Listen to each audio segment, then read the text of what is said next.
পরম করুণাময় ও অসীম দয়ালু আল্লাহ তাআলার নামে। সূরা আল আরাফ। আলিফ লাম মিম সাদ। হে নবী, এ মহাগ্রন্থ তোমার উপর নাজিল করা হয়েছে যেন তুমি এর দ্বারা কাফেরদের ভয় দেখাতে পারো। ঈমানদারদের জন্য এটি হচ্ছে একটি স্মরণিকা। অতএব এ ব্যাপারে তোমার মনে যেন কোনো প্রকারের সংকীর্ণতা না থাকে। হে মানুষ, এ কিতাবে তোমাদের মালিকের কাছ থেকে তোমাদের কাছে যা কিছু পাঠানো হয়েছে তোমরা তার যথাযথ অনুসরণ করো এবং তা বাদ দিয়ে তোমরা অন্য কোনো কর্তৃপক্ষের অনুসরণ করো না। তোমরা খুব কমই উপদেশ মেনে চলো। এমন কত জনপদ আমি ধ্বংস করে দিয়েছি, তাদের উপর আমার আযাব আসত যখন তারা রাতের বেলায় ঘুমিয়ে থাকত, কিংবা আযাব আসত মধ্যদিনে যখন তারা আহারের পর বিশ্রাম করত। আর এভাবে যখন তাদের উপর আমার আযাব নাজিল হতো তখন তাদের মুখে শুধু একটি কথাই থাকত যে অবশ্যই আমরা ছিলাম জালিম। যাদের কাছে নবী পাঠানো হয়েছিল অবশ্যই আমি তাদের জিজ্ঞেস করব, একইভাবে রসুলদেরও আমি প্রশ্ন করব মানুষরা তাদের সাথে কি আচরণ করেছে। অতঃপর আমি আমার নিজস্ব জ্ঞান দ্বারা তাদের প্রত্যেকের কাছে প্রত্যেকের কার্যগুলি খুলে খুলে বর্ণনা করব, কারণ আমি তো সেখানে অনুপস্থিত ছিলাম না। সেদিন পাপ পুণ্যের পরিমাপ ঠিকভাবেই করা হবে।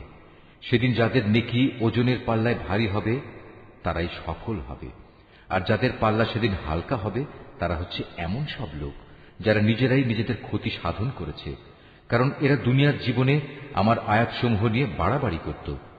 আমি তোমাদের এই জমিনের ওপর প্রতিষ্ঠিত করেছি, এজন্য আমি তাতে তোমাদের জন্য সব ধরনের জীবিকার ব্যবস্থাও করে দিয়েছি, কিন্তু তোমরা আমার নিয়ামতের খুব কমই শুকর আদায় করে থাকো। আমি তোমাদের বানিয়েছি, অতঃপর আমি তোমাদের বিভিন্ন আকার অবয়ব দান করেছি। অতএব আমি ফেরেশতাদের বলেছি সম্মানের নিদর্শন হিসেবে তোমরা আদমকে সাজদা করো। তখন আমার আদেশে সবাই আদমকে সাজদা করল, একমাত্র ইবলিস ছাড়া। সে কিছুতেই সাজদাকারীদের মধ্যে শামিল হল না। আল্লাহ তাআলা বললেন, হে ইবলিস, আমি যখন নিজেই তোমাকে সাজদা করার আদেশ দিলাম তখন কোন জিনিস তোমাকে সাজদা করা থেকে বিরত রাখল? ইবলিস বলল, আমি কেন তাকে সিজদা করব? আমি তো তার চেয়ে উত্তম, কারণ তুমি আমাকে বানিয়েছ আগুন থেকে আর তাকে বানিয়েছ মাটি থেকে। আল্লাহ তাআলা বললেন, তুমি এক্ষুনি এখান থেকে নেমে যাও। এখানে বসে অহংকার করবে এটা তোমার পক্ষে কখনো সাজে না। যাও, এখান থেকে বেরিয়ে যাও, কেননা তুমি অপমানিতদেরই একজন। সে বলল, হে আল্লাহ, তুমি আমাকে সেদিন পর্যন্ত শয়তানি করার অবকাশ দাও যেদিন এ আদম সন্তানদের পুনরায় কবর থেকে ওঠানো হবে। আল্লাহ তাআলা বললেন, হ্যাঁ, যাও, যাদের অবকাশ দেয়া হয়েছে তুমিও তাদের একজন। সে বলল, যেহেতু তুমি এ আদমের জন্যই আমাকে পথভ্রষ্ট করলে, তাই আমিও এদের গুমরাহ করার জন্য অবশ্যই তোমার প্রদর্শিত প্রতিটি সরল পথের বাঁকে বাঁকে ওত পেতে বসে থাকব। অতঃপর তাদের পথভ্রষ্ট করার জন্য আমি তাদের কাছে অবশ্যই আসব তাদের সামনের দিক থেকে, তাদের পেছন দিক থেকে, তাদের ডান দিক থেকে, তাদের বাঁ দিক থেকে। ফলে তুমি এদের অধিকাংশ লোককেই তোমার নিয়ামতের প্রতি কৃতজ্ঞতা আদায়কারী হিসেবে দেখতে পাবে না। আল্লাহ তাআলা বললেন, বের হয়ে যাও তুমি এখান থেকে অপমানিত ও বিতাড়িত অবস্থায়। আদম সন্তানের যারাই তোমার অনুসরণ করবে তাদের এবং তোমাদের সবাইকে দিয়ে নিশ্চয়ই আমি জাহান্নাম পূর্ণ করে দেব। আল্লাহ তাআলা আদমকে বললেন, তুমি এবং তোমার সঙ্গিনী জান্নাতে বসবাস করতে থাকো এবং এর যেখান থেকে যা কিছু চাও তা তোমরা খেতে পারো, কিন্তু এ গাছটির কাছে যেও না, গেলে তোমরা উভয়ই জালেমদের মধ্যে শামিল হয়ে যাবে। অতঃপর শয়তান তাদের দুজনকেই কুমন্ত্রণা দিল যেন সে তাদের নিজেদের লজ্জাস্থানসমূহ, যা তাদের পরস্পরের কাছ থেকে গোপন করে রাখা হয়েছিল, প্রকাশ করে দিতে পারে। সে তাদের আরো বলল, তোমাদের মালিক তোমাদের এই গাছটির কাছে যাওয়া থেকে তোমাদের যে বারণ করেছেন তার উদ্দেশ্য এছাড়া আর কিছুই নয় যে সেখানে গেলে তোমরা উভয়ই ফেরেশতা হয়ে যাবে, অথবা এর ফলে তোমরা জান্নাতে চিরস্থায়ী হয়ে যাবে। সে তাদের কাছে কসম করে বলল, আমি অবশ্যই তোমাদের উভয়ের জন্য তোমাদের হিতাকাঙ্ক্ষীদের একজন। এভাবে সে এদের দুজনকেই প্রতারণার জালে আটকে ফেলল। অতঃপর একসময় যখন তারা উভয়ই সে গাছ ও তার ফল আস্বাদন করল, তখন তাদের লজ্জাস্থানসমূহ তাদের উভয়ের সামনে খুলে গেল। সাথে সাথে তারা জান্নাতের বিভিন্ন লতাপাতা নিজেদের উপর জড়িয়ে নিজেদের গোপন স্থানসমূহ ঢাকতে শুরু করল। তাদের মালিক তখন তাদের ডাক দিয়ে বললেন, আমি কি তোমাদের উভয়কে এই গাছটির কাছে যাওয়া থেকে নিষেধ করিনি? এবং আমি কি তোমাদের একথা বলে দেইনি যে শয়তান হচ্ছে তোমাদের উভয়ের প্রকাশ্য দুশমন?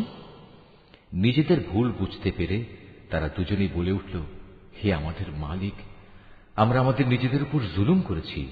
তুমি যদি আমাদের মাফ না করো তাহলে অবশ্যই আমরা চরম ক্ষতিগ্রস্তদের দলে সামিল হয়ে যাব। আল্লাহ তাআলা বললেন, এবার তোমরা সবাই এখান থেকে নেমে যাও। আজ থেকে তোমরা ও শয়তান চিরদিনের জন্য একে অপরের দুশমন। সুনির্দিষ্ট সময় পর্যন্ত পৃথিবীতে থাকার উদ্দেশ্যে তোমাদের জন্য সেখানে বসবাসের জায়গা ও জীবন সামগ্রীর ব্যবস্থা থাকবে। আল্লাহ তাআলা আরো বললেন, তোমরা সেখানেই জীবন যাপন করবে, সেখানেই তোমরা মৃত্যুবরণ করবে এবং সেখান থেকেই তোমাদের পুনরায় বের করে আনা হবে।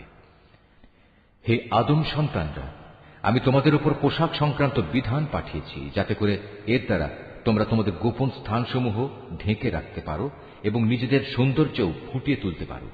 তবে আসল পোশাক হচ্ছে কিন্তু তাকওয়ার, আল্লাহর ভয় জাগ্রতকারী পোশাক।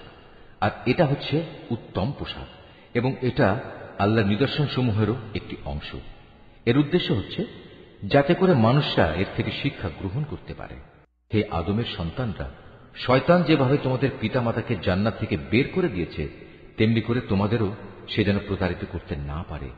শয়তান তাদের উভয়ের দেহ থেকে তাদের পোশাক খুলে ফেলেছিল, যাতে করে তাদের উভয়ের গোপন স্থানসমূহ উভয়ের কাছে উন্মুক্ত হয়ে পড়ে। মূলত সে নিজে এবং তার সঙ্গী সাথীরা তোমাদের এমন সব স্থান থেকে দেখতে পায় যেখান থেকে তোমরা তাদের দেখতে পাও না। যারা আমাকে বিশ্বাস করে না তাদের জন্য শয়তানকে আমি অভিভাবক বানিয়ে দিয়েছি। এদের অবস্থা হচ্ছে, তারা যখন কোনো অশ্লীল আচরণ করে তখন তারা বলে, আমরা আমাদের পূর্বপুরুষদেরও এর উপর পেয়েছি, স্বয়ং আল্লাহ তাআলাই আমাদের এর নির্দেশ দিয়েছেন। হে নবী, তুমি বলো, আল্লাহ তাআলা কখনো অশ্লীল কিছুর হুকুম দেন না। তোমরা কি আল্লাহ তাআলা সম্পর্কে এমন কিছু বলছো যার ব্যাপারে তোমরা কিছুই জানো না? তুমি আরো বলো, আমার মালিক তো শুধু ন্যায় ইনসাফের আদেশ দিচ্ছেন। তার আদেশ হচ্ছে প্রতিটি ইবাদতেই তোমরা তোমাদের লক্ষ্য স্থির রাখবে, তাকেই তোমরা ডাকো, জীবন বিধান একান্তভাবে তার জন্যই খালেস করে। যেভাবে তিনি তোমাদের প্রথম সৃষ্টি করেছেন সেভাবেই তোমাদের আবার সৃষ্টি করা হবে। অতঃপর একদল লোককে তিনি সঠিক পথ দেখিয়েছেন, আর দ্বিতীয় দলটির উপর গুমরাহি ও বিদ্রোহ ভালোভাবেই চেপে বসেছে।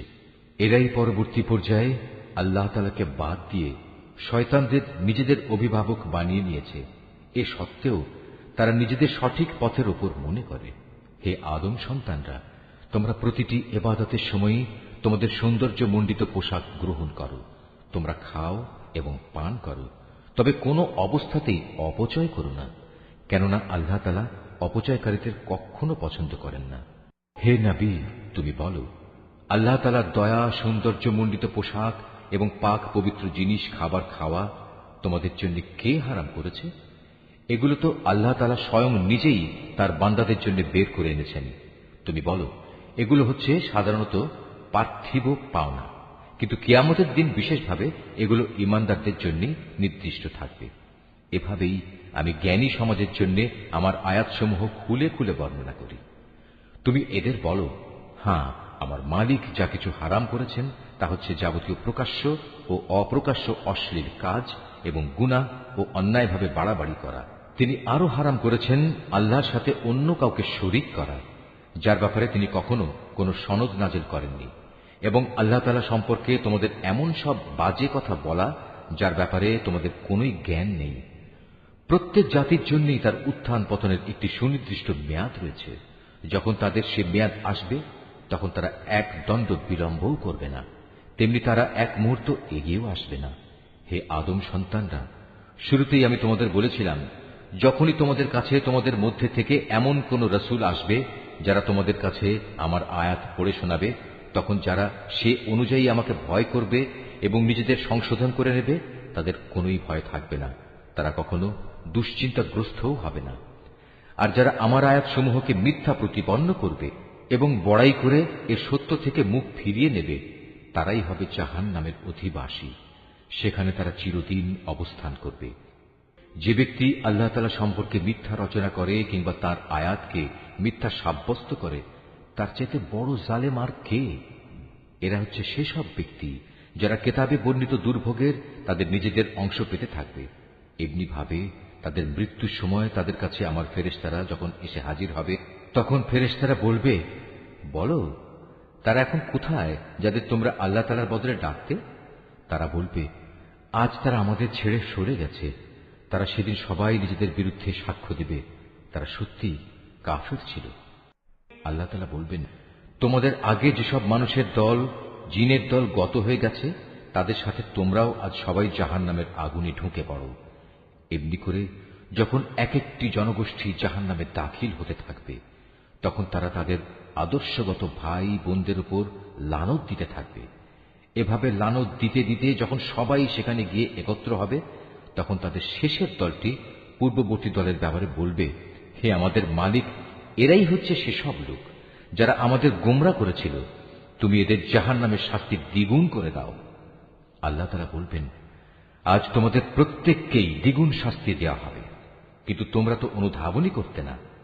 তাদের প্রথম দলটি তাদের শেষের দলটিকে বলবে, হ্যাঁ, আমরা যদি অপরাধী হয়েই থাকি, তবে তোমাদেরও আমাদের উপর কোনো শ্রেষ্ঠত্ব ছিল না। এ সময়ই আল্লাহর ঘোষণা আসবে, এখন তোমরা সবাই নিজ নিজ কর্মফলের বিনিময়ে জাহান্নামের আযাবের স্বাদ গ্রহণ করতে থাকো। অবশ্যই যারা আমার আয়াতসমূহকে অস্বীকার করেছে এবং দম্ভ ভরে তা থেকে মুখ ফিরিয়ে নিয়েছে, তাদের জন্য কখনো রহমত ভরা আসমানের দুয়ার খুলে দেয়া হবে না, যতক্ষণ পর্যন্ত একটি সূচের ছিদ্র পথ দিয়ে একটি উট প্রবেশ করতে না পারবে, ততক্ষণ পর্যন্ত এরা জান্নাতে প্রবেশ করতে পারবে না। আমি এভাবেই অপরাধীদের প্রতিফল দিয়ে থাকি। সেদিন তাদের জন্য নিচের বিছানাও হবে জাহান্নামের, আবার জাহান্নামই হবে তাদের উপরের আচ্ছাদন। এভাবেই জালেমদের আমি প্রতিফল দিয়ে থাকি। অপরদিকে যারা আমার উপর ঈমান এনেছে এবং নেক আমল করেছে, আমি তাদের কারো উপর তাদের সাধ্যের বাইরে দায়িত্বভার অর্পণ করি না। এই নেক লোকেরাই হচ্ছে জান্নাতের অধিবাসী, তারা সেখানে চিরদিন থাকবে। তাদের মনের ভেতর পরস্পরের বিরুদ্ধে যে ঘৃণা বিদ্বেষ লুকিয়েছিল, তা আমি সেদিন বের করে ফেলে দেব। তাদের জন্য নির্দিষ্ট জান্নাতের পাদদেশ দিয়ে ঝর্ণাধারা প্রবাহিত হবে। এসব দেখে তারা বলবে, সমস্ত প্রশংসা আল্লাহ তাআলার জন্য, যিনি আমাদের এই পুরস্কারের স্থানটি দেখিয়েছেন। আল্লাহ তাআলা আমাদের হেদায়েতের পথ না দেখালে আমরা নিজেরা কিছুতেই হেদায়েত পেতাম না। আমাদের মালিকের রসুলরা এক নির্ভুল বিধান নিয়ে এসেছিল। এ সময় তাদের জন্য ঘোষণা দেয়া হবে, আজ তোমাদের এক মহান জান্নাতের মালিক করে দেয়া হলো, আর এটা হচ্ছে সেসব কার্যক্রমের প্রতিফল যা তোমরা দুনিয়ার জীবনে করে এসেছ। আমরা তো আমাদের মালিকের জান্নাত সংক্রান্ত ওয়াদা সত্য পেয়েছি, তোমরা কি তোমাদের মালিকের ওয়াদাসমূহ সঠিক পাওনি? তারা বলবে, হ্যাঁ। অতঃপর একজন ঘোষণাকারী এসে ঘোষণা করবে, জালেমদের উপর আল্লাহ তাআলার লানত হোক। যারা মানুষদের আল্লাহ তাআলার পথ থেকে বিরত রাখতে চাইত এবং শুধু বাঁকা পথ খুঁজে বেড়াত, আর তারা শেষ বিচারের দিনকেও অস্বীকার করত। জান্নাত ও জাহান্নাম উভয়ের মাঝে একটি দেয়াল থাকবে। এই দেয়ালের উঁচু স্থানের উপর থাকবে আর এক দলের কিছু লোক, যারা সেখানে আনিত প্রতিটি ব্যক্তিকে তাদের নিজ নিজ চিহ্ন অনুযায়ী চিনতে পারবে। তারা জান্নাতের অধিবাসীদের ডেকে বলবে, তোমাদের উপর শান্তি বর্ষিত হোক। এরা যদিও তখন পর্যন্ত জান্নাতে প্রবেশ করেনি, কিন্তু প্রতি মুহূর্তে এরা সেখানে প্রবেশ করার আগ্রহ পোষণ করছে। অতঃপর যখন তাদের দৃষ্টি জাহান্নামের অধিবাসীদের আযাবের দিকে ফিরিয়ে দেয়া হবে, তখন তারা বলবে, হে আমাদের মালিক, তুমি আমাদের এ জালিম সম্প্রদায়ের অন্তর্ভুক্ত করো না। অতঃপর পার্থক্য নির্ণয়কারী সে দেয়ালের উঁচু স্থানে অবস্থানকারী ব্যক্তিরা জাহান্নামের কিছু লোককে, যাদের তারা কোনো বিশেষ লক্ষণের ফলে চিনতে পারবে, ডেকে বলবে, তোমাদের দলবল কোনোটাই তো আজ কাজে এলো না, না কাজে এলো তোমাদের অহংকার যা তোমরা করতে। অপরদিকে আজ চেয়ে দেখো মোমেনদের প্রতি, এরা কি সেসব লোক নয় যাদের ব্যাপারে তোমরা কসম করে বলতে, আল্লাহ তাআলা এদের তার রহমতের কোনো অংশই দান করবেন না, অথচ আজ এদেরকেই আল্লাহ তাআলা বলেছেন, তোমরা সবাই জান্নাতে প্রবেশ করো, তোমাদের কোনোই ভয় নেই, না তোমরা দুঃখিত হবে। এবার জাহান্নামের অধিবাসীরা জান্নাতের লোকদের ডেকে বলবে, আমাদের উপর সামান্য কিছু পানি অন্তত ঢেলে দাও, অথবা আল্লাহ তাআলা তোমাদের যে খাবার দান করেছেন তার কিয়দংশ আমাদের দাও। তারা বলবে, আল্লাহ তাআলা আজ এ দুটি জিনিস কাফেরদের জন্য হারাম করেছেন।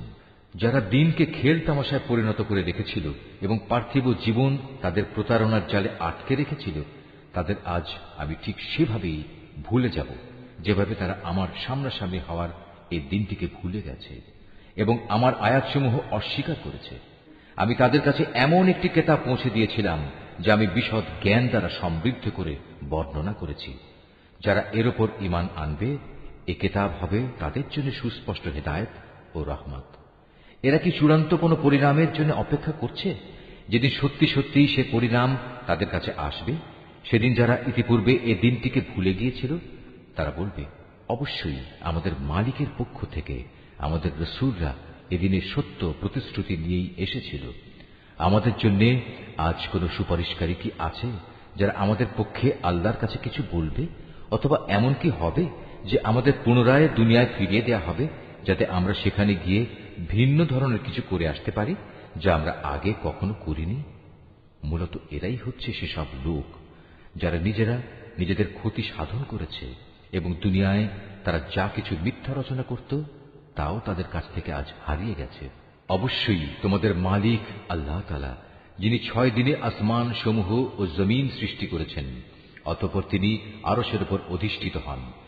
তিনি রাতের আবরণকে দিনের উপর ছেয়ে দেন যেন তা একে অন্যকে দ্রুত গতিতে অনুসরণ করে। তিনি সৃষ্টি করেছেন সূরজ, চাঁদ ও তারাসমূহ। মূলত এর সব কটিকেই আল্লাহ তাআলার বিধানের অধীনে করে রাখা হয়েছে। জেনে রেখো, সৃষ্টি যেহেতু তাঁর, সুতরাং এর উপর ক্ষমতাও চলবে একমাত্র তাঁর। সৃষ্টিকুলের মালিক আল্লাহ তাআলা অত্যন্ত দয়ালু ও বরকতময়। অতএব তোমরা একান্ত বিনয়ের সাথে ও চুপিসারে শুধু তোমাদের মালিক আল্লাহ তাআলাকেই ডাকো। অবশ্যই তিনি তাঁর রাজত্বে যারা বাড়াবাড়ি করে তাদের পছন্দ করেন না। আল্লাহর জমিনে একবার তাঁর শান্তি স্থাপনের পর তাতে তোমরা বিপর্যয় সৃষ্টি করো না। তোমরা ভয় ও আশা নিয়ে একমাত্র আল্লাহ তাআলাকেই ডাকো। অবশ্যই আল্লাহর রহমত নেক লোকদের অতি নিকটে রয়েছে। তিনি মহান আল্লাহ, যিনি বাতাসকে বৃষ্টি ও রহমতের আগাম সুসংবাদবাহী হিসেবে জনপদের দিকে পাঠান। শেষ পর্যন্ত যখন সে বাতাস পানির ভারী মেঘমালা বহন করে চলতে থাকে, তখন আমি তাকে একটি মৃত জনপদের দিকে পাঠিয়ে দিই। অতঃপর সে মেঘ থেকেই আমি পানির বৃষ্টি বর্ষণ করি। অতঃপর তা দিয়ে জমিন থেকে আমি সব ধরনের ফলমূল বের করে আনি। এভাবে আমি মৃতকেও জীবন থেকে বের করে আনব। সম্ভবত এ থেকে তোমরা কিছু শিক্ষা গ্রহণ করতে পারবে। উৎকৃষ্ট জমিন, তা থেকে তার মালিকের আদেশে উৎকৃষ্ট ফসলই উৎপন্ন হয়। আর যে জমিন বিনষ্ট হয়ে গেছে তা কঠোর পরিশ্রম ব্যতীত কিছুই উৎপন্ন করে না। এভাবেই আমি আমার নিদর্শনসমূহ স্পষ্ট করে বর্ণনা করি এমন এক জাতির জন্য যারা আমার নিয়ামতের কৃতজ্ঞতা জ্ঞাপন করে। আমি নূহকে তার জাতির কাছে পাঠিয়েছি। অতঃপর সে তাদের বলল, হে আমার জাতির লোকেরা, তোমরা আল্লাহ তাআলার দাসত্ব কবুল করো। তিনি ছাড়া তোমাদের আর কোনো মাবুদ নেই। আমি তোমাদের উপর এক কঠিন দিনের আযাবের আশঙ্কা করছি। তার জাতির নেতারা বলল, হে নূহ, আমরা দেখতে পাচ্ছি তুমি এক সুস্পষ্ট গুমরাহিতে নিমজ্জিত রয়েছ। সে বলল, হে আমার সম্প্রদায়ের লোকেরা, আমার মধ্যে কোনোই গুমরাহি নেই। আমি তো হচ্ছি সৃষ্টিকুলের মালিক আল্লাহর পক্ষ থেকে আসা একজন রাসূল। আমার কাজ হচ্ছে আমি আমার মালিকের বাণীসমূহ তোমাদের কাছে পৌঁছে দেব এবং সে মতে তোমাদের শুভ কামনা করব। আখিরাত সম্পর্কে আমি আল্লাহ তাআলার কাছ থেকে এমন কিছু কথা জানি যা তোমরা জানো না। তোমরা কি এতে আশ্চর্যান্বিত হচ্ছ যে তোমাদের উপর তোমাদেরই মতো একজন মানুষের মাধ্যমে আল্লাহ তাআলার বাণী এসেছে, যাতে করে সে তোমাদের আযাব সম্পর্কে সতর্ক করে দিতে পারে? ফলে তোমরা সময় থাকতে সাবধান হবে এবং আশা করা যায় এতে করে তোমাদের উপর দয়া করা হবে। অতঃপর তারা তাকে মিথ্যা প্রতিপন্ন করল। আমি তাকে এবং তার সাথে যারা নৌকায় আরোহণ করেছিল তাদের সবাইকে আযাব থেকে উদ্ধার করেছি। আর যারা আমার আযাব সমূহকে মিথ্যা বলেছে তাদের আমি পানিতে ডুবিয়ে দিয়েছি। এরা ছিল গোঁড়া অন্ধ। আমি আদ জাতির কাছে পাঠিয়েছিলাম তাদেরই এক ভাই হুদকে। সে তাদের বলল, হে আমার জাতি, তোমরা এক আল্লাহ তাআলার দাসত্ব স্বীকার করো। তিনি ছাড়া তোমাদের দ্বিতীয় কোনো ইলাহ নেই। তোমরা কি তাকে ভয় করবে না? তার জাতির সর্দাররা যারা তাকে অস্বীকার করেছে তারা বলল, আমরা তো দেখছি তুমি নির্বুদ্ধিতায় লিপ্ত আছো এবং আমরা মনে করি তুমি মিথ্যাবাদীদেরই একজন। সে বলল, হে আমার সম্প্রদায়ের লোকেরা, আমার সাথে কোন রকম নির্বুদ্ধিতা জড়িত নেই, বরং আমি হচ্ছি সৃষ্টিকুলের মালিক আল্লাহ তাআলার পক্ষ থেকে আগত একজন রাসূল। আমার দায়িত্ব হচ্ছে আমি আমার মালিকের কাছ থেকে আসা বাণীসমূহ তোমাদের কাছে পৌঁছে দেব। আমি তোমাদের একজন বিশ্বস্ত শুভাকাঙ্ক্ষী। তোমরা কি এটা দেখে বিস্মিত হচ্ছ যে তোমাদের কাছে তোমাদেরই মতো একজন মানুষের মাধ্যমে তোমাদের মালিকের কাছ থেকে তোমাদের আযাবের ভয় দেখানোর জন্য সুস্পষ্ট বাণী এসেছে? স্মরণ করো কিভাবে আল্লাহ তাআলা তোমাদের নূহের পর এই জমিনের খলিফা বানিয়েছেন এবং অন্যান্য সৃষ্টির চাইতে তিনি তোমাদের বেশি ক্ষমতা দান করেছেন। অতএব হে আমার জাতি, তোমরা আল্লাহ তাআলার অনুগ্রহগুলো স্মরণ করো। আশা করা যায় তোমরা সাফল্য অর্জন করতে পারবে। তারা হুদকে বলল, তুমি কি আমাদের কাছে এজন্যই এসেছো যে আমরা কেবল এক আল্লাহর ইবাদত করব এবং আমাদের পূর্বপুরুষরা যাদের বন্দিগি করেছে তাদের একেবারে বাদ দিয়ে দেব? এটাই যদি হয় তাহলে নিয়ে এসো আমাদের কাছে সে আযাব যার ব্যাপারে তুমি আমাদের এত ভয় দেখাচ্ছ, যদি তুমি সত্যবাদী হও। সে বলল, তোমাদের উপর তোমাদের মালিকের পক্ষ থেকে আযাব ও ক্রোধ তো নির্ধারিত হয়েই আছে। তোমরা কি আমার সাথে সে মিথ্যা মাবুদের নামগুলোর ব্যাপারে বিতর্কে লিপ্ত হতে চাও যা তোমরা এবং তোমাদের বাপদাদারা এমনি এমনি রেখে দিয়েছ, যার ব্যাপারে আল্লাহ তাআলা কোন রকম সনদ নাজিল করেননি? অতএব তোমরা অপেক্ষা করো, আমিও তোমাদের সাথে অপেক্ষা করতে থাকব। অতঃপর যখন আযাব এলো তখন আমি তাকে এবং তার সাথে যেসব ঈমানদার ব্যক্তি ছিল তাদের আমার রহমত দ্বারা আযাব থেকে বাঁচিয়ে দিলাম, আর যারা আমার আয়াতসমূহকে অস্বীকার করেছে আমি তাদের নির্মূল করে দিলাম। এরা তো আসলে ঈমানদারই ছিল না। সামুদ জাতির কাছে আমি পাঠিয়েছিলাম তাদেরই এক ভাই সালেহকে।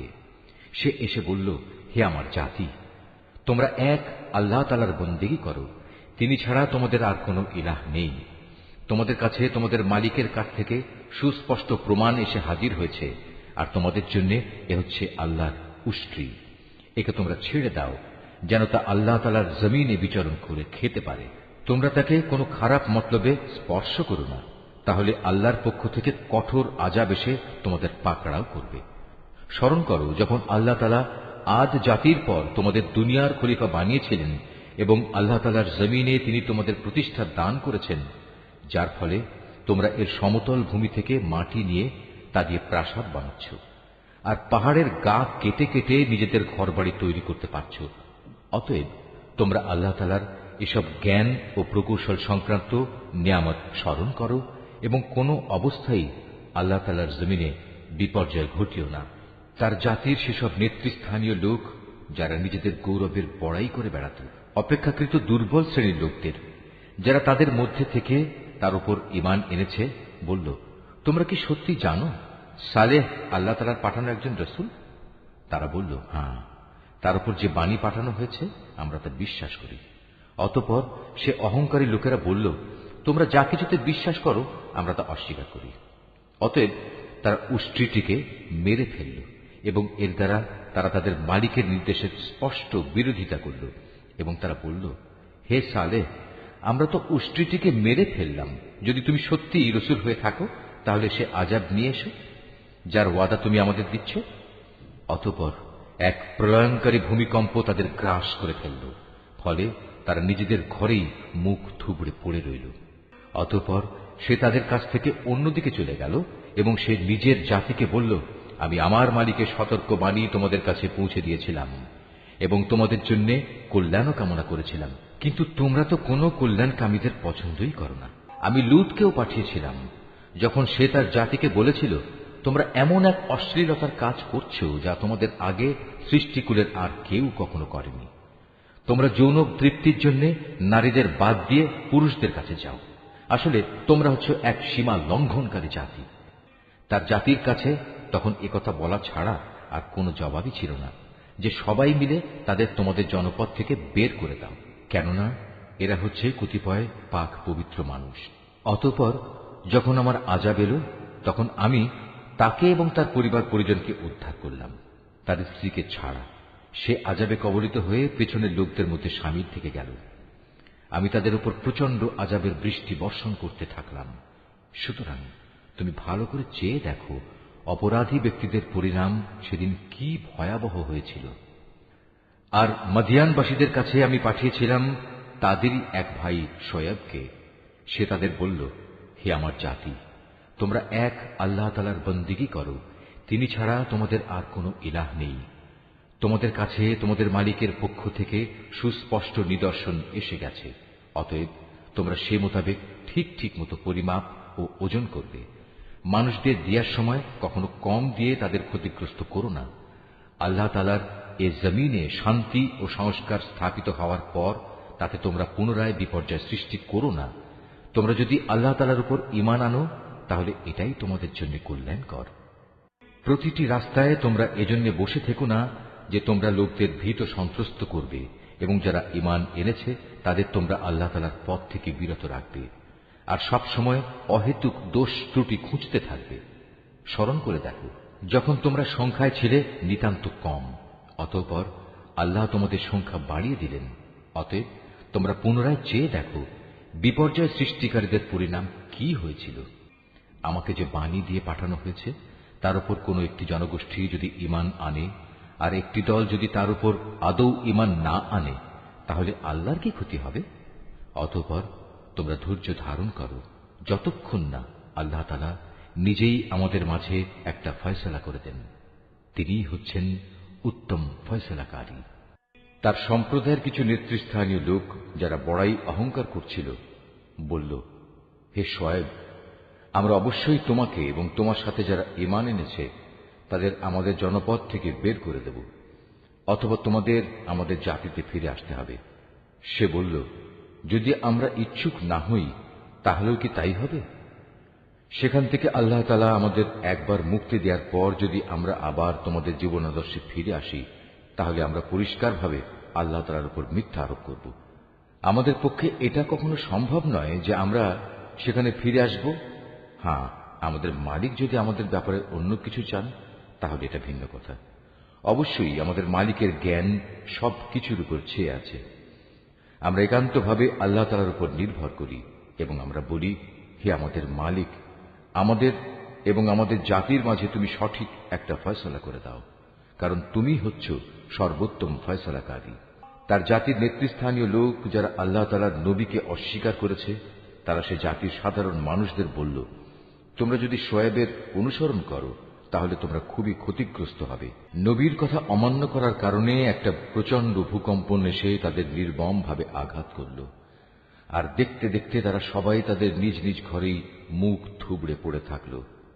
যারা শোয়েবকে অমান্য করল তারা এমনভাবে ধ্বংস হয়ে গেল, মনে হয়েছে এখানে কোনোদিন কেউ বসবাসই করেনি। বস্তুত তারাই সেদিন ক্ষতিগ্রস্ত হয়েছে যারা শোয়েবকে অস্বীকার করেছে। এরপর সে শোয়েব তাদের কাছ থেকে চলে গেল। যাবার সময় সে বলল, হে আমার জাতি, আমি তোমাদের কাছে আমার মালিকের বাণীসমূহ পৌঁছে দিয়েছিলাম এবং আমি আন্তরিকভাবেই তোমাদের কল্যাণ কামনা করেছিলাম। আমি কেন এমন সব মানুষের জন্য আফসোস করব যারা আল্লাহকেই অস্বীকার করে? আমি কোন জনপদে কোন নবী পাঠিয়েছি, অথচ সেই জনপদে মানুষদের অভাব ও কষ্ট দিয়ে আক্রান্ত করিনি, এমনটি কখনো হয়নি। আশা করা গিয়েছিল এর ফলে তারা আল্লাহ তাআলার কাছে বিনয়াবনত হবে। অতঃপর আমি তাদের দুঃখ কষ্টের জায়গাকে সচ্ছল অবস্থার দ্বারা বদলে দিয়েছি। এমনকি যখন তারা আমার নিয়ামত দ্বারা প্রাচুর্য লাভ করল, তখন তারা আমাকেই ভুলে বসল এবং বলল, সচ্ছলতা ও অসচ্ছলতা তো আমাদের পূর্বপুরুষদের উপর এসেছে। অতঃপর আমি তাদের এমন আকস্মিকভাবে পাকড়াও করলাম যে তারা টেরও পেল না। অথচ যদি সেই জনপদের মানুষগুলো আল্লাহ তাআলার উপর ঈমান আনত এবং আল্লাহ তাআলাকে ভয় করত, তাহলে আমি তাদের উপর আসমান জমিনের যাবতীয় বরকতের দুয়ার খুলে দিতাম। কিন্তু তা না করে তারা আমার নবীকেই মিথ্যা প্রতিপন্ন করল। সুতরাং তাদের কর্মকাণ্ডের জন্য আমি তাদের ভীষণভাবে পাকড়াও করলাম। এ লোকালয়ের মানুষগুলো কি এতই নির্ভয় হয়ে গেছে তারা মনে করে নিয়েছে আমার আযাব নিঝুম রাতে তাদের কাছে আসবে না, যখন তারা গভীর ঘুমে বিভোর হয়ে থাকবে? অথবা তারা কি নির্ভয় হয়ে ধরে নিয়েছে যে আমার আযাব তাদের উপর মধ্যদিনে এসে পড়বে না, যখন তারা খেল তামাশায় মত্ত থাকবে? কিংবা তারা কি আল্লাহ তাআলার কলা কৌশল থেকেও নির্ভয় হয়ে গেছে? অথচ আল্লাহ তাআলার কলা কৌশল থেকে ক্ষতিগ্রস্ত জাতি ছাড়া অন্য কেউই নিশ্চিন্ত হতে পারে না। আগের লোকদের চলে যাওয়ার পর তাদের জায়গায় যারা পরে দুনিয়ার উত্তরাধিকারী হয়েছে, তাদের কি এ বিষয়টি কখনো হেদায়েতের পথ দেখায় না যে আমি ইচ্ছা করলে যে কোনো সময় তাদের অপরাধের জন্য তাদের পাকড়াও করতে পারি এবং এমন ভাবে তাদের দিলের উপর মোহর মেরে দিতে পারি যে তারা সত্যের ডাক শুনতেই পাবে না। এই যে জনপদসমূহ যাদের কিছু কিছু কাহিনী আমি তোমাকে শোনাচ্ছি, তাদের কাছে আমার সুস্পষ্ট প্রমাণ নিয়ে রাসূলরা এসেছিল, কিন্তু তারা যে বিষয়টি এর আগে অস্বীকার করেছিল তার উপর ঈমান আনল না। আর এভাবেই আল্লাহ তাআলা অবিশ্বাসী কাফেরদের অন্তরে মোহর মেরে দেন। আমি এদের বেশি সংখ্যক মানুষকেই আমার সাথে সম্পাদিত প্রতিশ্রুতি পালনকারী হিসেবে পাইনি, বরং এদের অধিকাংশকেই আমি বড় বড় অপরাধে অপরাধী পেয়েছি। এদের ধ্বংসের পর আমি মূসাকে আমার সুস্পষ্ট নিদর্শন সমূহ দিয়ে ফেরাউন ও তার পরিষদ বর্গের কাছে পাঠিয়েছি, কিন্তু তারাও আমার হেদায়েতের সাথে বাড়াবাড়ি করেছে। আজ তুমি দেখে নাও আমার জমিনে বিপর্যয় সৃষ্টিকারীদের পরিণাম কি হয়েছে। মূসা বলল, হে ফেরাউন, আমি অবশ্যই সৃষ্টিকুলের মালিকের পক্ষ থেকে পাঠানো একজন রাসূল। এটা নিশ্চিত আমি আল্লাহ তাআলা সম্পর্কে সত্য ছাড়া অন্য কিছু বলবো না। আমি অবশ্যই তোমাদের মালিকের পক্ষ থেকে সুস্পষ্ট নিদর্শন নিয়ে এসেছি। অতএব তুমি বনী ইসরায়েলদের মুক্তি দিয়ে আমার সাথে যেতে দাও। ফেরাউন বলল, তুমি যদি সত্যি তেমন কোন নিদর্শন এনে থাকো এবং তুমি যদি তোমার দাবিতে সত্যবাদী হও, তাহলে তার সামনে নিয়ে এসো। অতঃপর সে তার হাতের লাঠিটি মাটিতে নিক্ষেপ করল, সাথে সাথেই তার প্রকাশ্য একটি অজগরে পরিণত হয়ে গেল। অতঃপর সে বুগল থেকে তার হাত বের করল, সাথে সাথে তা উৎসাহী দর্শকদের জন্য চমকাতে লাগল। অবস্থা দেখে ফেরাউনের জাতির প্রধান ব্যক্তিরা বলল, এই তো দেখছি আসলেই একজন সুদক্ষ জাদুকর। আসলে এ ব্যক্তি তোমাদের সবাইকে তোমাদের নিজেদের দেশ থেকেই বের করে দিতে চায়। এ পরিস্থিতিতে তোমরা কি করবে ভাবছ? অতঃপর তারা ফেরাউনকে বলল, আপাতত তাকে এবং তার ভাইকে কিছুদিনের জন্য এমনি থাকতে দাও এবং এ সুযোগে তোমরা শহরে বন্দরে সরকারি সংগ্রাহক পাঠিয়ে দাও, যেন তারা দেশের সকল দক্ষ জাদুকরদের অবিলম্বে তোমার কাছে এনে হাজির করে। সিদ্ধান্ত মোতাবেক জাদুকররা যখন ফেরাউনের কাছে এলো, তখন তারা বলল, আমরা যদি আজ মূসার মোকাবেলায় বিজয়ী হই, তবে আমাদের জন্য পুরস্কারের ব্যবস্থা থাকবে তো? সে বলল, হ্যাঁ, তা তো অবশ্যই। তোমরাই হবে দরবারের ঘনিষ্ঠতম ব্যক্তিদের অন্যতম। অতঃপর তারা তাদের জাদুর বাণ নিক্ষেপ করে মানুষদের দৃষ্টি শক্তির ওপর জাদু করে ফেলল। এতে করে তারা মানুষদের ভীত আতঙ্কিত করে তুলল। তারা সেদিন সত্যি সত্যিই বড় জাদুমন্ত্র নিয়ে হাজির হয়েছিল। অতঃপর আমি মূসার কাছে ওহী পাঠালাম এবং তাকে বললাম, এবার তুমি জমিনে তোমার লাঠিটি নিক্ষেপ করো। নিক্ষিপ্ত হবার সাথে সাথেই তা জাদুকরদের অলিক বানোয়াটগুলোকে গ্রাস করে ফেলল। অতঃপর সত্য প্রতিষ্ঠিত হয়ে গেল, আর তারা যা কিছু বানিয়ে এনেছিল তা মিথ্যা প্রতিপন্ন হল। সেখানে তারা সবাই পরাভূত হল এবং তারা লাঞ্ছিত হয়ে ফিরে গেল। অতঃপর সত্যের সামনে জাদুকরদের অবনত করে দেয়া হল। তারা সবাই সমস্বরে বলে উঠল, আমরা সৃষ্টিকুলের মালিকের উপর ঈমান আনলাম, যিনি মূসা ও হারুনের মালিক। ঘটনার এই আকস্মিক মোড় পরিবর্তন দেখে ফেরাউন বলল, এ কি, আমি তোমাদের কোন রকম অনুমতি দেওয়ার আগেই তোমরা তার উপর ঈমান আনলে? আসলে আমি বুঝতে পারলাম এ ছিল তোমাদের নিশ্চিত একটা ষড়যন্ত্র। এ নগরে বসেই তোমরা তা পাকিয়েছ, যাতে করে তার অধিবাসীদের তোমরা সেখান থেকে বের করে দিতে পারো। অচিরেই তোমরা এই বিদ্রোহের পরিণাম জানতে পারবে। আমি তোমাদের একদিকের হাত ও অন্যদিকের পাগুলো কেটে ফেলব, এরপর আমি তোমাদের সবাইকে শুলে চড়াবো। তারা বলল, আমরা তো একদিন আমাদের মালিকের কাছে ফিরে যাবই, তাই আমরা তোমার শাস্তির পরোয়া করি না। তুমি আমাদের কাছ থেকে এই কারণেই এই প্রতিশোধ নিচ্ছ যে আমাদের মালিকের নিদর্শন সমূহ যা তার কাছ থেকে আমাদের কাছে এসে পৌঁছেছে, আমরা তার উপর ঈমান এনেছি। আমরা আল্লাহ তাআলার কাছে প্রার্থনা করি, হে আমাদের মালিক, তুমি আমাদের ধৈর্য ধারণ করার ক্ষমতা দাও এবং তোমার অনুগত বান্দা হিসেবে তুমি আমাদের মৃত্যু দিও। ফেরাউনের জাতির সর্দাররা তাকে বলল, তুমি কি মূসা ও তার দলবলকে এই জমিনে বিপর্যয় সৃষ্টি করার জন্য এমনিই ছেড়ে দিয়ে রাখবে এবং তারা তোমাকে ও তোমার দেবতাদের এভাবে বর্জন করেই চলবে? সে বলল, না, তা কখনো হবে না। আমি অচিরেই তাদের ছেলেদের হত্যা করে ফেলব এবং তাদের মেয়েদের আমি জীবিত রাখব। নিঃসন্দেহে আমি তাদের উপর বিপুল ক্ষমতায় ক্ষমতাবান। মুসা এবার তার জাতিকে বলল, তোমরা আল্লাহর কাছে সাহায্য চাও এবং ধৈর্য ধারণ করো। মনে রেখো, অবশ্যই এই জমিন হচ্ছে আল্লাহ তাআলার। তিনি নিজ বান্দাদের মাঝে যাকে চান তাকেই এই জমিনের ক্ষমতা দান করেন। চূড়ান্ত সাফল্য তাদের জন্যই যারা আল্লাহ তাআলাকে ভয় করে। তারা মুসাকে বলল, তুমি আমাদের কাছে নবী হয়ে আসার আগেও আমরা নির্যাতিত হয়েছিলাম, আর এখন তুমি আমাদের কাছে আসার পরও আমরা একইভাবে নির্যাতিত হচ্ছি। এর কি কোনো শেষ হবে না? মুসা বলল, হ্যাঁ হবে। খুব তাড়াতাড়ি সম্ভবত তোমাদের মালিক তোমাদের শত্রুকে ধ্বংস করে দেবেন এবং এই দুনিয়ায় তিনি তোমাদের তার স্থলাভিষিক্ত করবেন। অতঃপর আল্লাহ তাআলা দেখবেন তোমরা কি করো। ক্রমাগত বেশ কয়েক বছর ধরে আমি ফেরাউনের লোকজনদের দুর্ভিক্ষ ও ফসলের স্বল্পতা দিয়ে আক্রান্ত করে রেখেছিলাম। সম্ভবত তারা কিছুটা হলেও বুঝতে পারবে। যখন তাদের উপর ভালো সময় আসত তখন তারা বলতো, এ তো ছিল আমাদের নিজেদেরই পাওনা। আবার যখন দুঃসময় তাদের পেয়ে বসত তখন নিজেদের দুর্ভাগ্যের ভার তারা মুসা এবং তার সঙ্গী সাথীদের উপরই আরোপ করত। হ্যাঁ, তাদের দুর্ভাগ্যের যাবতীয় বিষয় তো আল্লাহ তাআলার হাতেই রয়েছে, কিন্তু তাদের অধিকাংশ লোকই এ সম্পর্কে অবহিত নয়। তারা মুসাকে আরো বলল, আমাদের উপর জাদুর প্রভাব বিস্তার করার জন্য তুমি যত নিদর্শনই নিয়ে আসো না কেন, আমরা কখনো তোমার উপর ঈমান আনব না। এ ধৃষ্টতার জন্য অতঃপর আমি তাদের উপর ঝড় তুফান দিলাম, পঙ্গপাল পাঠালাম, উকুন ছড়ালাম, ব্যাঙ ছেড়ে দিলাম ও রক্তপাতজনিত বিপর্যয় নাজিল করলাম। এর সব কয়টি তাদের কাছে এসেছিল আমার এক একটা সুস্পষ্ট নিদর্শন হিসেবে, কিন্তু এ সত্ত্বেও তারা অহংকার বড়াই করতেই থাকল। আসলেই তারা ছিল একটি অপরাধী জাতি। যখনই তাদের উপর কোনো বিপর্যয় আসত তখন তারা বলতো, হে মুসা, তোমার প্রতি প্রদত্ত তোমার মালিকের প্রতিশ্রুতি মতো তুমি আমাদের জন্য তোমার মালিকের কাছে দোয়া করো।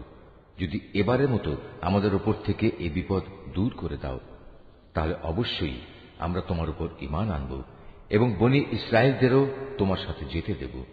অতঃপর যখনই তাদের উপর থেকে একটি নির্দিষ্ট সময়ের জন্য যে সময়টুকু সেজন্য নির্ধারিত ছিল সে বালা মুসিবত আমি অপসারণ করে নিতাম, তখন সাথে সাথেই তারা ওয়াদা ভঙ্গ করে ফেলত। অতঃপর আমি তাদের কাছ থেকে প্রতিশোধ নিলাম, তাদের আমি অতল সাগরে ডুবিয়ে দিলাম, কেননা তারা আমার নিদর্শন সমূহকে মিথ্যা প্রতিপন্ন করেছিল এবং আমার এ শাস্তি থেকে তারা উদাসীন হয়ে গিয়েছিল। এবার আমি তাদের সত্যি সত্যি ক্ষমতার আসনে বসিয়ে দিলাম। এতদিন যাদের দুর্বল করে রাখা হয়েছিল তাদের আমি এ রাজ্যের পূর্ব পশ্চিম সহ সব কয়টি প্রান্তের অধিকারী বানিয়ে দিলাম, যাতে আমি আমার প্রভূত কল্যাণ ছড়িয়ে দিয়েছি। এভাবেই বনী ইসরায়েলের উপর প্রদত্ত তোমার মালিকের প্রতিশ্রুতির সেই কল্যাণ বাণী সত্যে পরিণত হল, কেননা তারা ধৈর্য ধারণ করেছিল। ফেরাউন ও তার জাতির যাবতীয় শিল্পকর্ম ও উঁচু প্রাসাদ যা তারা নির্মাণ করেছিল আমি সবকিছুই ধ্বংস করে দিলাম। ফেরাউনকে ডুবিয়ে দিয়ে আমি বনী ইসরায়েলদের সমুদ্র পার করে দিয়েছি। অতঃপর সমুদ্রের এপারে তারা এমন একটি জাতির কাছে এসে পৌঁছল যারা সব সময় তাদের মূর্তিকে পূজা দেওয়ার জন্য বসে থাকত। এদের দেখে বনী ইসরায়েলের লোকেরা বলল, হে মুসা, তুমি আমাদের জন্য এ ধরনের একটি দেবতা বানিয়ে দাও যেমন এদের দেবতা রয়েছে। একথা শুনে সে তাদের বলল, তোমরা হচ্ছ আসলেই এক মূর্খ জাতি। এ লোকেরা যেসব কাজে লিপ্ত রয়েছে তা একদিন ধ্বংস করে দেয়া হবে এবং এরা যা করছে তাও সম্পূর্ণ বাতিল বলে গণ্য হবে। মুসা আরো বলল, আমি কি তোমাদের জন্য আল্লাহ তাআলাকে বাদ দিয়ে অন্য একজন মাবুদ তালাশ করতে যাব?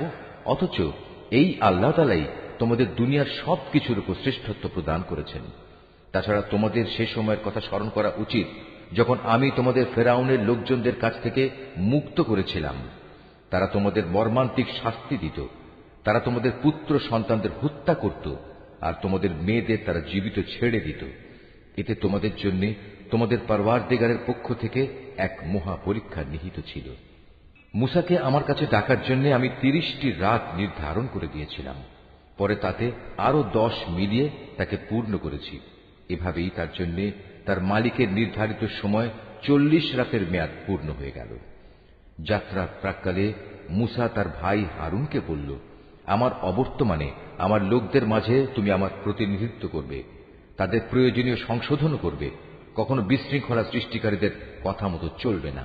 যখন মূসা আমার সাক্ষাতের জন্য নির্ধারিত স্থানে এসে পৌঁছল এবং তার মালিক তার সাথে কথা বললেন, তখন সে বলল, হে আমার মালিক, আমাকে তোমার কুদরত দেখাও, আমি তোমাকে দেখব। তিনি বললেন, না, তুমি কখনো আমাকে দেখতে পাবে না।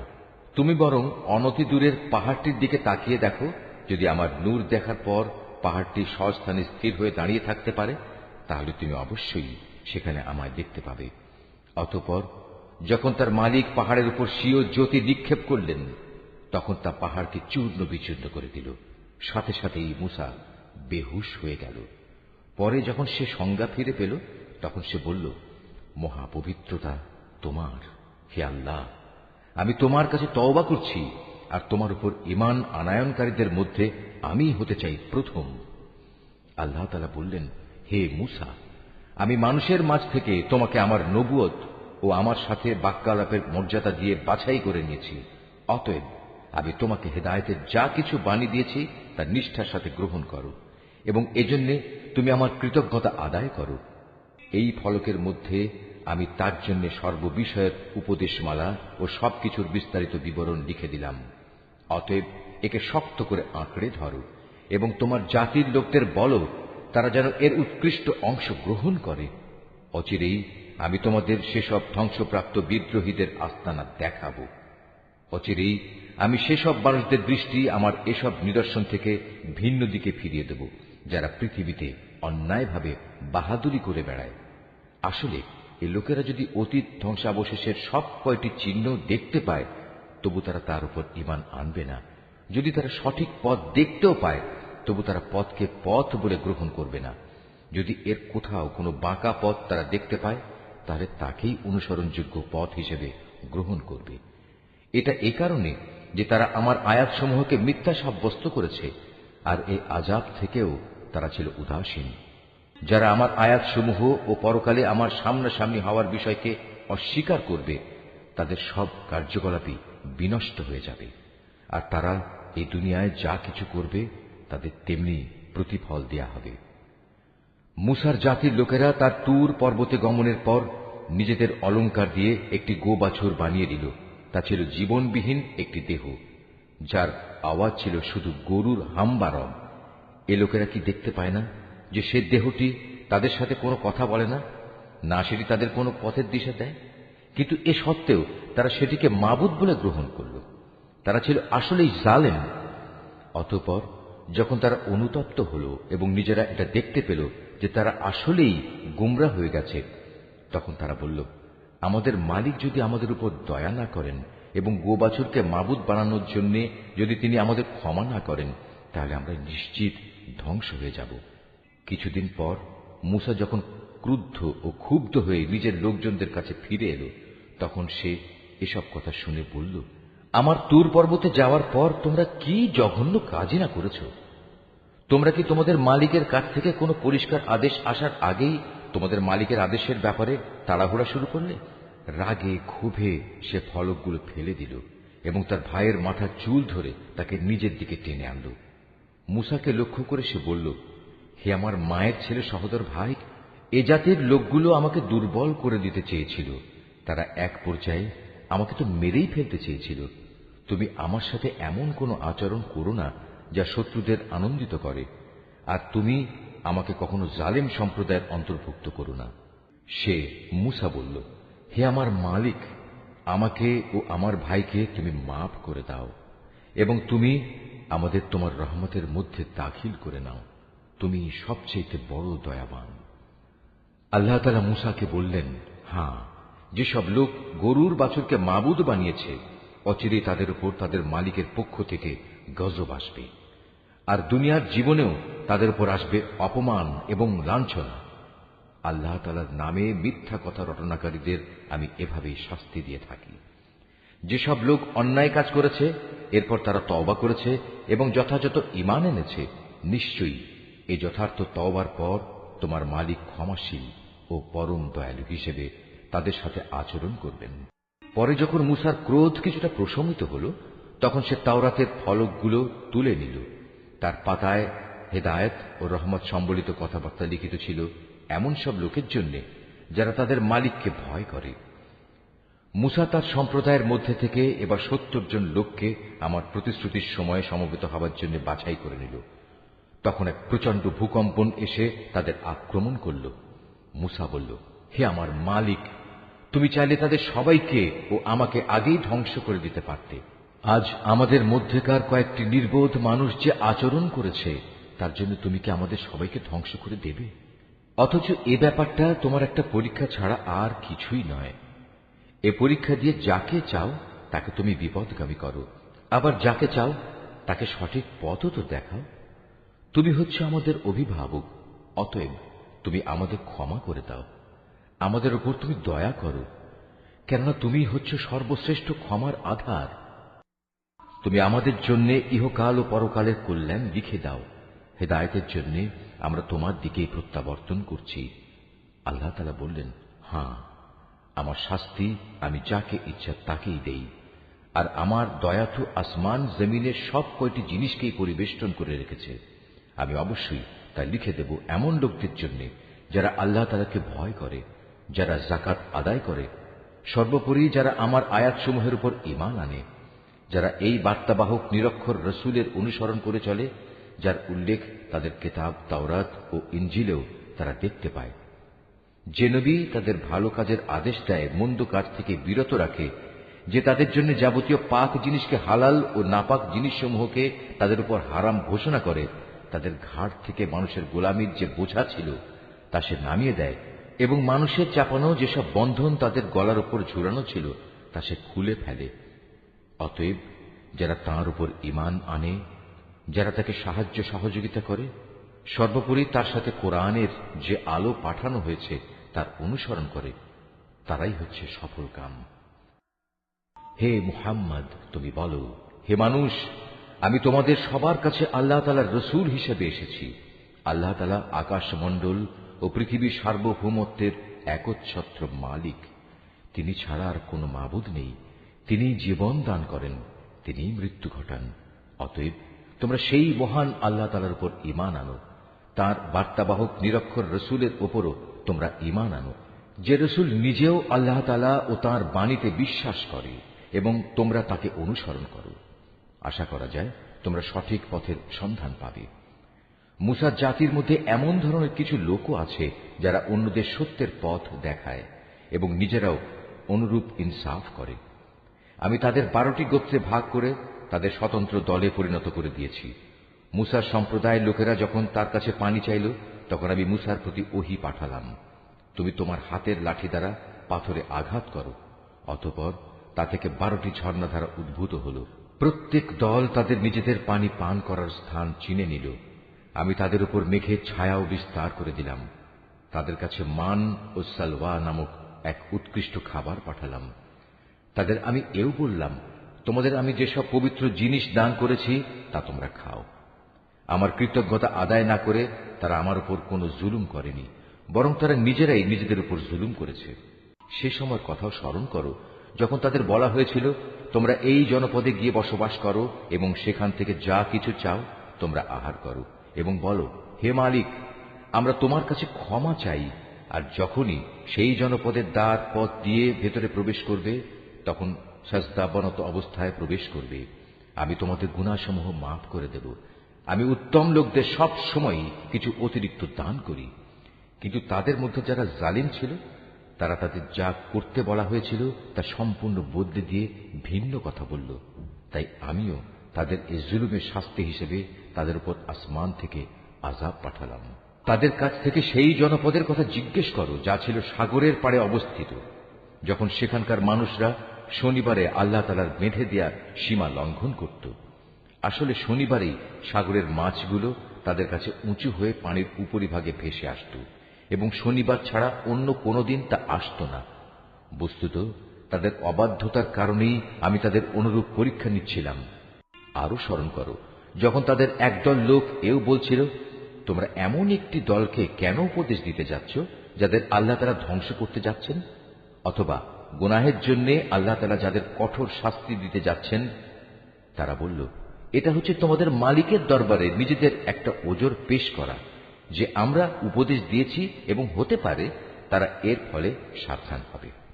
অতঃপর যা তাদের বারবার স্মরণ করানো হচ্ছিল তা তারা সম্পূর্ণ ভুলে গেল। তখন আমি সে দল থেকে এমন লোকদের উদ্ধার করলাম যারা নিজেরা গুনাহের কাজ থেকে বেঁচে থাকত, আর কঠিন শাস্তি দিয়ে পাকড়াও করলাম তাদের যারা জুলুম করেছে। তাদের নিজেদের গুনার জন্য আমি তাদের আযাব দিয়েছিলাম। তাদের যেসব ঘৃণিত কাজ থেকে নিষেধ করা হয়েছিল, যখন তারা তা ধৃষ্টতার সাথে করে যাচ্ছিল, তখন আমি তাদের বললাম, এবার তোমরা সবাই লাঞ্ছিত বানর হয়ে যাও। স্মরণ করো যখন তোমার মালিক ইহুদিদের উদ্দেশ্যে ঘোষণা দিলেন তিনি কিয়ামত পর্যন্ত এ জাতির উপর এমন লোকদের শক্তিধর করে পাঠাতে থাকবেন যারা তাদের নিকৃষ্ট ধরনের শাস্তি দিতে থাকবে। একথা নিশ্চিত, তোমার মালিক যেমন সত্য শাস্তি দান করেন, তেমনি তিনি ক্ষমাশীল ও পরম দয়ালু। আমি তাদের দলে দলে বিভক্ত করে জমিনে ছড়িয়ে দিয়েছি। তাদের মধ্যে কিছু নেককার মানুষ ছিল, আবার তাদের কিছু ছিল এর চাইতে ভিন্ন ধরনের। ভালো মন্দ উভয় অবস্থার সম্মুখীন করে আমি তাদের পরীক্ষা দিয়েছি এ আশায় যে হয়তো তারা কখনো হেদায়েতের পথে প্রত্যাবর্তন করবে। কিন্তু তাদের অযোগ্য উত্তরসূরিরা একের পর এক এ জমিনে তুচ্ছ উত্তরাধিকারী হল। তারা স্বাভাবিকভাবে আল্লাহ তাআলার কিতাবেরও উত্তরাধিকারী হয়ে পড়ে। তারা এই দুনিয়ার ধন সম্পদ করায়ত্ত করে নেয়। অপরদিকে মূর্খের মতো বলতে থাকে, আমাদের শেষ বিচারের দিন মাফ করে দেয়া হবে। কিন্তু অর্জিত সম্পদের অনুরূপ সম্পদ যদি তাদের কাছে এসে পড়ে, তারা সাথে সাথেই তা হস্তগত করে নেয়। অথচ তাদের কাছ থেকে আল্লাহ তাআলার কিতাবের এ প্রতিশ্রুতি কি নেওয়া হয়নি যে তারা আল্লাহ তাআলা সম্বন্ধে সত্য ছাড়া কিছু বলবে না? আল্লাহ তাআলার সেই কিতাবে যা আছে তা তো তারা নিজেরা বহুবার অধ্যয়নও করেছে। আর পরকালীন আবাস, হ্যাঁ, যারা আল্লাহকে ভয় করে তাদের জন্য তো তাই হচ্ছে উত্তম নিবাস। তোমরা কি এ বিষয়টি অনুধাবন করো না? অপরদিকে যারা আল্লাহর কিতাবকে কঠোরভাবে আঁকড়ে ধরে এবং নামাজ প্রতিষ্ঠা করে, তারা যেন জেনে রাখে আমি কখনো সংশোধনকারীদের বিনিময় নষ্ট করি না। যখন আমি তাদের মাথার উপর পাহাড়কে উঁচু করে রেখেছিলাম, মনে হচ্ছিল তা যেন একটি ছায়া। তারা তো ধরেই নিয়েছিল তা বুঝি এখনই তাদের উপর পড়ে যাবে। আমি তাদের বললাম, তোমাদের আমি হেদায়েত সম্বলিত যে কিতাব দিয়েছি তা কঠোরভাবে আঁকড়ে ধরো এবং তাতে যা কিছু আছে তা বারবার স্মরণ করো। এর ফলে আশা করা যায় তোমরা বেঁচে থাকতে পারবে। তোমরা স্মরণ করো যখন তোমাদের মালিক আদম সন্তানের পৃষ্ঠদেশ থেকে তাদের পরবর্তী সন্তান সন্ততিদের বের করে এনেছেন এবং তাদের নিজেদের ওপর এ মর্মে আনুগত্যের স্বীকারোক্তি আদায় করেছেন যে আমি কি তোমাদের মালিক নই? তারা সবাই বলল, হ্যাঁ, নিশ্চয়ই, আমরা সাক্ষ্য দিলাম। এর উদ্দেশ্য ছিল যেন কিয়ামতের দিন তোমরা একথা বলতে না পারো, আমরা তো এ বিষয়ে অনবহিত ছিলাম। কিংবা একথা যেন না বলো যে আল্লাহর সাথে শিরক তো আমাদের বাপদাদারা আগে করেছে, আর আমরা তো ছিলাম তাদের পরবর্তী বংশধর। বাতিলপন্থীদের কার্যক্রমের জন্য কি তুমি আমাদের ধ্বংস করবে? এভাবেই আমি অতীতের দৃষ্টান্তসমূহ তাদের কাছে খোলাখুলি বর্ণনা করি এ আশায় যে এরা সোজা পথে ফিরে আসবে। হে মুহাম্মদ, তুমি তাদের কাছে এমন একটি মানুষের কাহিনী পড়ে শোনাও যার কাছে আমি নবীর মাধ্যমে আমার আয়াতসমূহ নাজিল করেছিলাম, কিন্তু সে পরে আমার আয়াত থেকে বিচ্যুত হয়ে পড়ে। অতঃপর শয়তান তার পিছু নেয় এবং সে সম্পূর্ণ গোমরাহ লোকদের দলভুক্ত হয়ে পড়ে।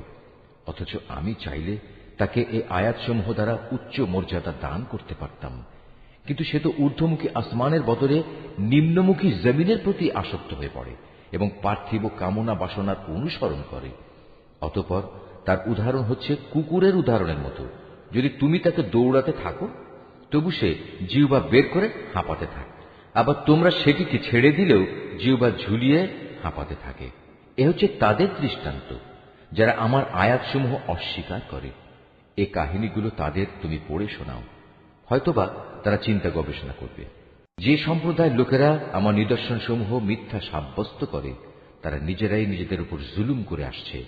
তাদের উদাহরণ কতই না নিকৃষ্ট। আল্লাহ তাআলা যাকে পথ দেখান সে সঠিক পথ প্রাপ্ত হবে, আবার যাকে তিনি গোমরাহ করেন তারা হয়ে পড়ে ভীষণ ক্ষতিগ্রস্ত। বস্তুত বহু সংখ্যক মানুষ ও জিন আছে যাদের আমি জাহান্নামের জন্য পয়দা করেছি। তাদের কাছে যদিও বোঝার মতো দিল আছে, কিন্তু তা দিয়ে তারা চিন্তা করে না। তাদের কাছে দেখার মতো চোখ থাকলেও তারা তা দিয়ে সত্য দেখে না। আবার তাদের কাছে শোনার মতো কান আছে, কিন্তু তারা সে কান দিয়ে সত্য কথা শোনে না।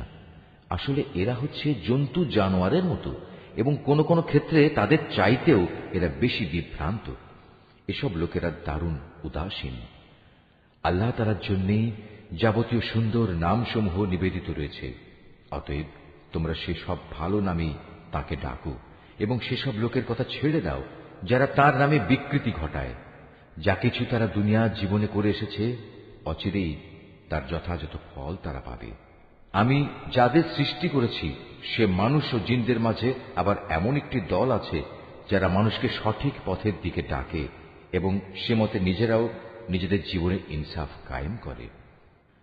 যারা আমার আয়াতসমূহকে মিথ্যা প্রতিপন্ন করে, ক্রমে ক্রমে আমি তাদের এমনভাবে ধ্বংসের দিকে ঠেলে নিয়ে যাব তারা তা টেরও পাবে না। আমি তাদের বিদ্রোহের জন্য অবকাশ দিয়ে রাখব এবং এ ব্যাপারে আমার কৌশল অত্যন্ত শক্ত।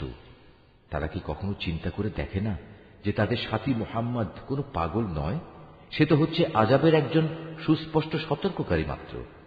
তারা কি আসমান সমূহ ও পৃথিবীর সার্বভৌমত্বের বিষয়টির দিকে কখনো তাকিয়ে দেখে না এবং তাকিয়ে দেখে না আল্লাহ তাআলা এখানে যা কিছু সৃষ্টি করেছেন তার প্রতি এবং এর প্রতিও তাদের অবস্থানের মেয়াদ হয়তো নিকটবর্তী হয়ে এসেছে।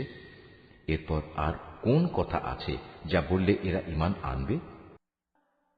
আল্লাহ তাআলা যাকে পথহারা করে দেন তাকে পথে আনার আর দ্বিতীয় কেউ নেই। আল্লাহ তাআলা তো তাদের সবাইকেই তাদের অবাধ্যতায় উদ্ভ্রান্তের মতো ঘুরে বেড়ানোর জন্য ছেড়ে দেন। তারা তোমার কাছে কিয়ামত সম্পর্কে জিজ্ঞেস করে, এ দিনটি কখন সংঘটিত হবে? তুমি তাদের বলো, এ জ্ঞান তো আমার মালিকের কাছেই রয়েছে, এর সময় আসার আগে তিনি তা প্রকাশ করবেন না। আকাশমণ্ডল ও জমিনের জন্য সেদিন তা হবে একটি ভয়াবহ ঘটনা। এটি তোমাদের উপর পতিত হবে একান্ত আকস্মিকভাবেই। তারা এই প্রশ্নটি এমনভাবে জিজ্ঞেস করে যে মনে হয় তুমি বুঝি বিষয়টি সম্পর্কে সবকিছু জানো। তাদের বলো, কিয়ামতের জ্ঞান তো একমাত্র আল্লাহ তাআলার কাছেই রয়েছে, কিন্তু অধিকাংশ মানুষই এ সত্যটুকু জানে না। তুমি আরো বলো, আমার নিজের ভালো মন্দর মালিকও তো আমি নই, তবে আল্লাহ তাআলা যা চান তাই হয়। যদি আমি অজানা বিষয় সম্পর্কে জানতাম তাহলে আমি নিজের জন্য সে জ্ঞানের জোরে অনেক ফায়দাই হাসিল করে নিতে পারতাম এবং এ কারণে কোনো অকল্যাণই আমাকে স্পর্শ করতে পারত না। আমি তো শুধু একজন নবী, জাহান্নামের সতর্ককারী ও জান্নাতের সুসংবাদবাহী মাত্র, শুধু সে জাতির জন্য যারা আমার উপর ঈমান আনে। তিনিই সেই আল্লাহ তাআলা যিনি তোমাদের একটি প্রাণ থেকে পয়দা করেছেন এবং পরবর্তী পর্যায়ে তার থেকে তিনি তার জুড়ি বানিয়েছেন যেন তার জুড়ির কাছে গিয়ে সে পরম শান্তি লাভ করতে পারে। অতঃপর যখন পুরুষ সাথীটি তার মহিলা সাথীটিকে দৈহিক প্রয়োজনের জন্য ঢেকে দিল, তখন মহিলা সাথীটি এক লঘু গর্ভ ধারণ করল এবং প্রথম দিকে সে এ নিয়েই চলাফেরা করল। পরে যখন সে গর্ভের কারণে ওজনে ভারী হয়ে এলো, তখন তারা পুরুষ মহিলা উভয়ই তাদের মালিককে ডেকে বলল, হে আল্লাহ তাআলা, যদি তুমি আমাদের একটি সুস্থ ও পূর্ণাঙ্গ সন্তান দান করো তাহলে আমরা অবশ্যই তোমার কৃতজ্ঞতা আদায় করব। পরে সত্যিই যখন তিনি তাদের উভয়কে একটি নিখুঁত সন্তান দান করলেন, তখন তারা যা কিছু সন্তানের আকারে আল্লাহর পক্ষ থেকে তাদের দেয়া হয়েছে সে ব্যাপারেই অন্যদের শরীক বানিয়ে নিল। আল্লাহ তাআলা তাদের শরীক বানানো থেকে অনেক পবিত্র। এরা কি আল্লাহ তাআলার সাথে এমন কিছুকে শরীক মনে করে যারা কিছুই সৃষ্টি করতে পারে না, বরং তাদের নিজেদেরই সৃষ্টি করা হয়। তারা তাদের কাউকে কোন রকম সাহায্য করতে সক্ষম নয় এবং তারা নিজেদেরও কোন রকম সাহায্য করতে পারে না। তোমরা যদি এ মূর্খ লোকদের হেদায়েতের পথের দিকে আহ্বান করো, তারা তোমাদের কথা শুনবে না। তাই তোমরা তাদের হেদায়েতের পথে ডাকো কিংবা চুপ করে থাকো, উভয়টাই তোমাদের জন্য সমান কথা। আল্লাহ তাআলাকে বাদ দিয়ে তোমরা যাদের সাহায্যের জন্য ডাকো তারা তো তোমাদের মতোই কতিপয় বান্দা। তোমরা তাদের ডেকেই দেখো না। তোমরা তোমাদের দাবিতে সত্যবাদী হলে তাদের উচিত তোমাদের ডাকে সাড়া দেয়া। তাদের কি কোনো পা আছে যার উপর ভর দিয়ে তারা চলতে পারে? অথবা তাদের কি কোনো ক্ষমতাধর হাত আছে যা দিয়ে তারা সবকিছু ধরতে পারে? কিংবা তাদের কোনো চোখ আছে যা দিয়ে তারা সবকিছু দেখতে পারে? কিংবা আছে তাদের কোনো কান যা দিয়ে তারা শুনতে পারে? তুমি বলো, তোমরা ডাকো তোমাদের শরীকদের, এরপর তোমরা আমার বিরুদ্ধে ষড়যন্ত্র করো। ষড়যন্ত্র করার সময় আমাকে কোনো অবকাশও দিও না। তুমি তাদের বলো, নিশ্চয়ই আমার অভিভাবক হচ্ছেন একমাত্র আল্লাহ, যিনি কিতাব নাজিল করেছেন। তিনি হামেশাই ভালো লোকদের অভিভাবকত্ব করেন। আল্লাহ তাআলাকে বাদ দিয়ে যাদের তোমরা ডাকো তারা তোমাদের কোন রকম সাহায্য করতে সক্ষম নয়, এমনকি তারা নিজেদেরও কোন রকম সাহায্য করতে পারে না। তোমরা যদি কখনো তাদের হেদায়েতের পথে আসার আহ্বান জানাও তবে তারা শুনতেই পাবে না। কথা বলার সময় যদিও তুমি দেখছো তারা তোমার দিকেই চেয়ে আছে, কিন্তু এরা সত্য দেখতেই পায় না। হে মুহাম্মদ, এদের সাথে তুমি ক্ষমার নীতি অবলম্বন করো, নেক কাজের আদেশ দাও এবং মূর্খ লোকদের তুমি এড়িয়ে চলো। কখনো যদি শয়তানের কুমন্ত্রণা তোমাকে প্ররোচিত করে, সাথে সাথেই তুমি আল্লাহ তাআলার কাছে আশ্রয় চাও। অবশ্যই তিনি সবকিছু শোনেন এবং সবকিছু জানেন। আল্লাহ তাআলাকে যারা ভয় করে তাদের যদি কখনো শয়তানের পক্ষ থেকে কুমন্ত্রণা স্পর্শ করে তবে তারা সাথে সাথেই আত্মসচেতন হয়ে পড়ে, তৎক্ষণাৎ তাদের চোখ খুলে যায়। তাদের কাফের ভাই বন্ধুরা তাদের বিদ্রোহের পথে টেনে নিয়ে যেতে চায়, অতঃপর তারা চেষ্টার কোনো ত্রুটি করে না। আবার যখন তুমি কিছুদিন তাদের কাছে কোনো আয়াত এনে হাজির না করো তখন তারা বলে, ভালো হতো যদি তুমি নিজেই তেমন কিছু বেছে না নিতে। তুমি বলো, আমি তো তাই অনুসরণ করি যা আমার মালিকের কাছ থেকে আমার কাছে নাজিল হয়। আরে কোরআন হচ্ছে তোমাদের মালিকের কাছ থেকে নাজিল করা অন্তর্দৃষ্টি সম্পন্ন জ্ঞান।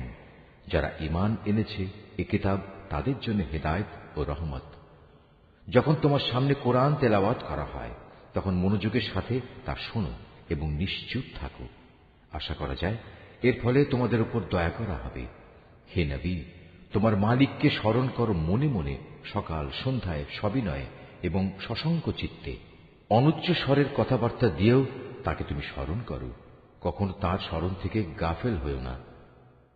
এই আয়াতটি যিনি তেলাওয়াত করবেন এবং যিনি এই আয়াতটির তেলাওয়াত শুনবেন তাদের সবাইকে এখানে একটি সাজদা আদায় করতে হবে। এটা ওয়াজিব। নিঃসন্দেহে যারা তোমার মালিকের একান্ত সান্নিধ্যে আছে তারা কখনো অহংকার করে তার ইবাদত থেকে বিরত থাকে না। তারা তার তাসবিহ করে এবং তার সামনে সাজদা করে।